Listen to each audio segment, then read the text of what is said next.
زمین پر پہلا خون، پہلا جرم اور پہلی دفعہ انسان نے اپنے ہی بھائی کا خون بہا دیا۔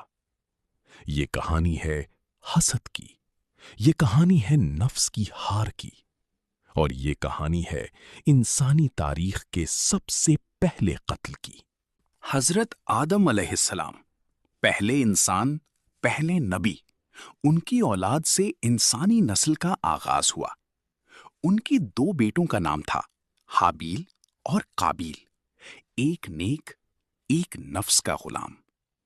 یہ واقعہ اس دور کا ہے جب زمین پر انسانی زندگی کا آغاز ہو رہا تھا، جب انسان ابھی سیکھ رہا تھا کہ حق کیا ہے اور باطل کیا۔ اللہ نے دونوں بھائیوں کا امتحان لیا۔ انہیں حکم دیا گیا کہ اپنی طرف سے قربانی پیش کرو۔ حابیل نے اپنی بہترین بکری اللہ کی راہ میں پیش کی۔ دل صاف تھا، نیت خالص تھی۔ قابیل نے اپنی کھیتی میں سے گھٹیا حصہ چنا۔ نہ دل میں اخلاص تھا، نہ نیت میں سچائی۔ پھر اللہ کی طرف سے فیصلہ آیا۔ حابیل کی قربانی قبول ہو گئی اور قابیل کی قربانی رد کر دی گئی۔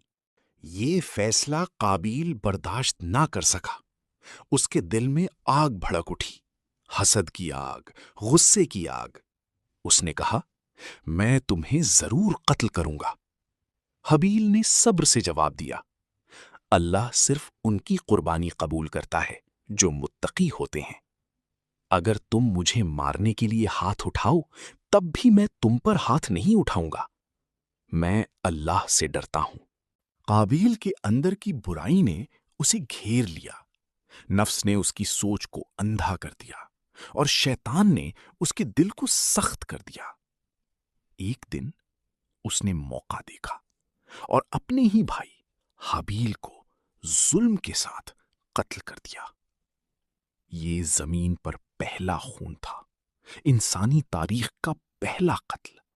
قابیل نے اپنے بھائی کی لاش دیکھی، لیکن اسے یہ تک نہیں پتا تھا کہ اب کیا کرے۔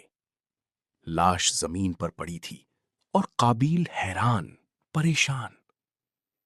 پھر اللہ نے ایک کوا بھیجا۔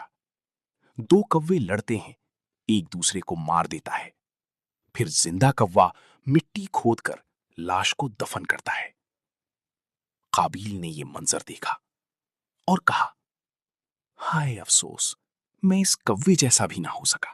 اللہ نے ایک چھوٹے سے پرندے کے ذریعے انسان کو سبق دیا کہ زندگی اور موت دونوں اللہ کے اختیار میں ہیں، اور جو ظلم کرتا ہے وہ آخر کار ندامت کا شکار ہوتا ہے۔ قابیل نے بھائی کو قتل کیا مگر سکون کبھی نہ پا سکا۔ اس کا جرم قیامت تک یاد رکھا جائے گا۔